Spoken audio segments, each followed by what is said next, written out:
As another season comes to a conclusion, let's reflect on the past anime that we've watched this season and decide which ones will stick in our memories down the road. Let's get into it.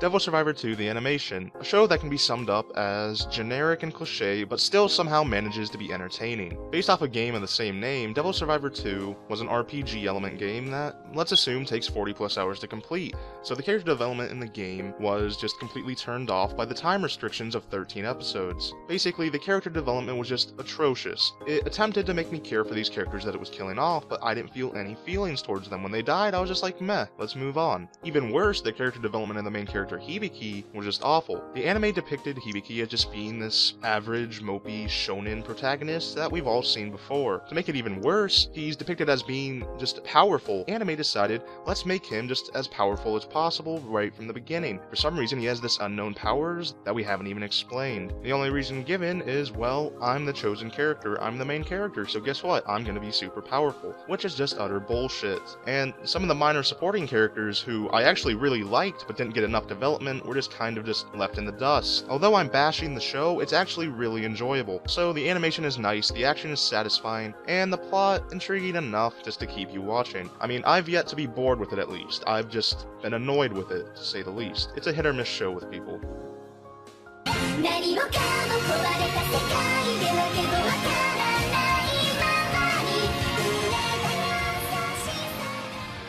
Date A Live, a series that revolves around Shido, and his goal is to save the world from hot girls. These hot girls that I'm referring to are actually space entities that, whenever they enter into Earth, causes a space quake that kills a lot of people. Now, this is a lighthearted show, with deep undertones, surprisingly. The characters in this show are more or less cliché, but this is a show that is basically a parody of a bunch of other things, such as mechs and probably just dating sims in general. To save these girls, Shido needs to actually date them, and he needs to kiss them to seal their powers.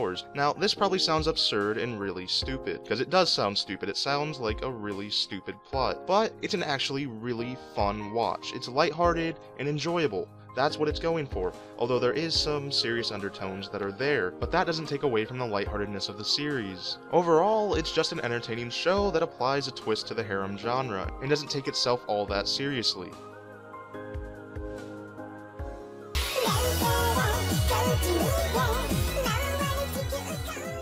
The Hentai Prince and the Stony Cat, or Haneko. It revolves around Yokadera, who's always thinking about his carnal desires, but no one acknowledges him as a pervert. Don't know why that's a bad thing. He learns about a cat statue that supposedly grants wishes. The boy goes to pray that he will be able to express his lustful thoughts whenever and wherever he wants. At the statue, he encounters a girl from his high school with her own wish, that she would not display her real intentions so readily. When both of their wishes more or less go wrong, they both want to get it back, and the story revolves around them trying to get what they lost back. Haneko doesn't fail to deliver a compelling and hilarious story of a misunderstood high school boy, and a series of mishaps with the girls around him. A point where Haneko fails is the characters. The characters are quite stereotypical, but they're so well developed it is hard not to love them, to not absolutely love them.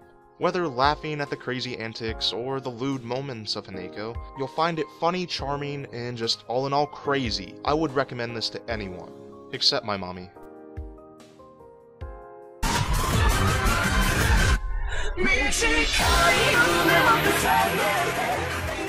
Valvrave the Liberator, an abomination of things that should not have been mixed together, such as high schoolers, mechs, vampires, and space Nazis. Although that sounds really stupid, this is one of the animes I'm enjoying the most this spring. It's extremely enjoyable, and one of the lacking things is the characters. The main character, Haruto, is more or less a pushover, and it really gets irritating. But there is another main character named Elf, who really balances him out and makes them a great duo. The plot is a huge mess. It's basically a battle between these peace-loving high schoolers who broke off into their own nation and are in battles with space Nazis and communists. Now that's an interpretation, but that is really what it seems like while you're watching it. The reason the high schooler nation is even able to survive is because they have these really powerful, ahead-of-the-time mechs called Valvraves. And let me just tell you, the action, this is made by Sunrise, so it's done really well. Overall, it's just a fun and entertaining watch that really surprises you with the twists and turns that they bring to the table.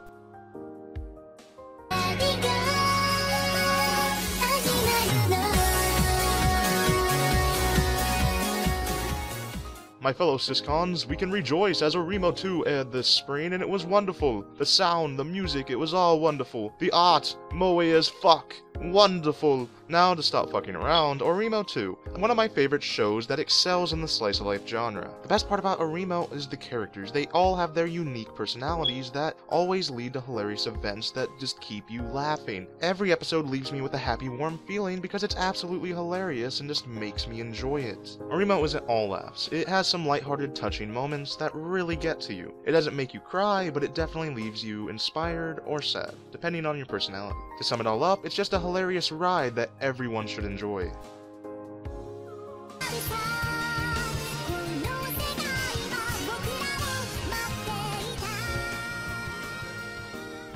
Susei no Gargantua, an anime with a beautifully put together plot that both captivates the human imagination and emotions. The setting's in the distant future where mankind was forced to migrate throughout the galaxy in order to survive. After a fight, our main character Leto is forced into a wormhole that takes him to present-day Earth, which is basically only water. He's picked up by the fleet Gargantua, and he's welcomed by other humans speaking a language he does not understand. The main drive of this show is essentially following the humanization of Leto as a character from a killing machine to something that actually thinks and has his own beliefs. The character development of the main characters such as Amy and Leto is wonderful, done extremely well, but the supporting characters are kind of left behind, but that doesn't affect the enjoyment of the show. I'm trying really hard not to give away any spoilers, because this is a great show and I don't want to spoil anything for anybody, but this anime has it all. The story is amazing and well thought out, the animation is beautiful and great, and you can just tell it's one of the best of this season.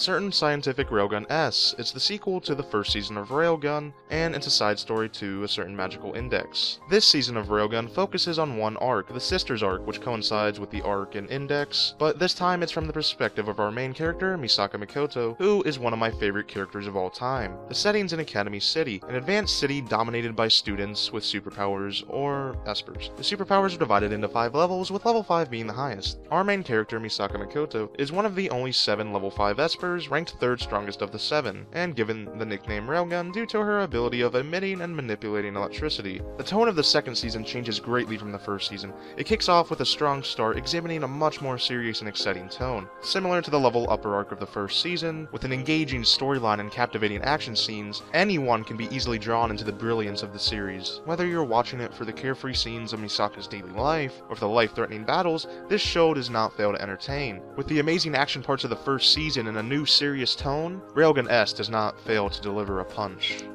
Or a railgun.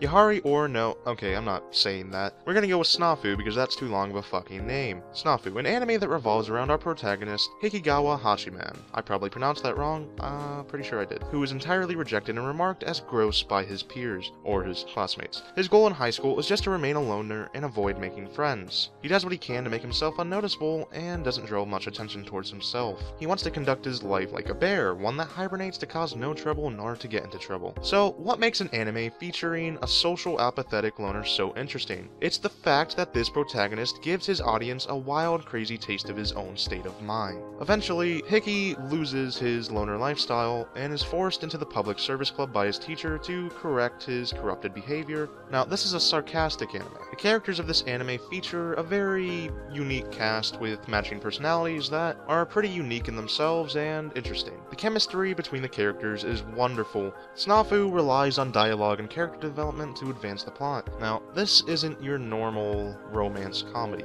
That's actually what the name basically means, is it's not your normal one. It's supposed to show a deeper aspect behind high school life. With the subtle use of comedy, that's honestly what I admire, is the subtle use of comedy with this realistic outlook on high school life. I found this anime incredibly enjoyable and just entertaining, and was laughing at the countless remarks of Hiki's remarks to the other characters' actions. The back and forths between the characters is always amusing, with the snarkiness and scorn bouncing about through and over the heads of the friendlier characters, or the popular people. Honestly, Snafu is the golden gem of this season that I feel like everyone should watch. I can't recommend it enough.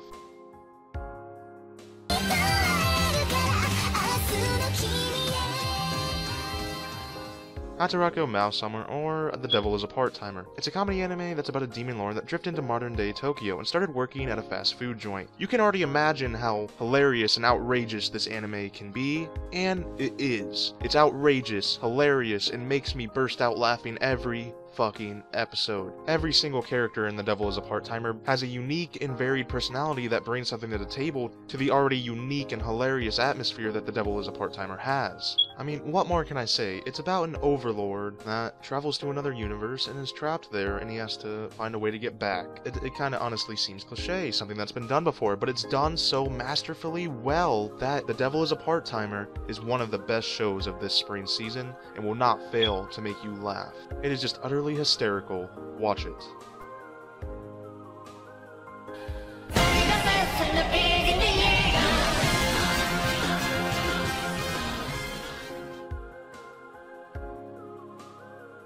Attack on Titan. Pretty obvious I was gonna put this here. I bet half of you were expecting that. Probably more than half. I honestly think this show deserves the hype that it has. With the art being good and the animation just being fucking amazing, it's animated just magnificently, especially during the fight scenes. When they're jumping from roof to roof, it looks so bloody awesome. I haven't felt this epic feeling that gives me goosebumps all over my body since Gurren Lagann, and that was years ago. There have been other animes that have given me the same feeling, but Gurren Lagann is the most memorable. Attack on Titan just brings that similar feeling that I cannot get rid of after watching an episode and just demand more. The characters are great for the most part, a lot of them are lacking development, but it can't be helped. At any second during any of the episodes, I have never felt a shred of boredom and will not fail to entertain. The plot is basically that the human race has been put in a cage. They have barricaded themselves inside these walls to protect themselves from the outside force of Titans. Titans are these giant human-looking creatures who are moe as fuck. They eat humans for an unspecified reason, which hopefully will be explained at some point during the anime, and honestly, they creep me the fuck out, and I'm pretty sure that's what they're supposed to do. It also has an amazing soundtrack. Attack on Titan hits hard and makes you, not even makes you, it forces you to watch it week to week. Gut-wrenching feelings all week because you want to see the next episode because it's that entertaining. You want to know what happens. You want to know. And that is honestly why I think Attack on Titan is one of the best shows of this fucking season. Watch it. Thanks for watching.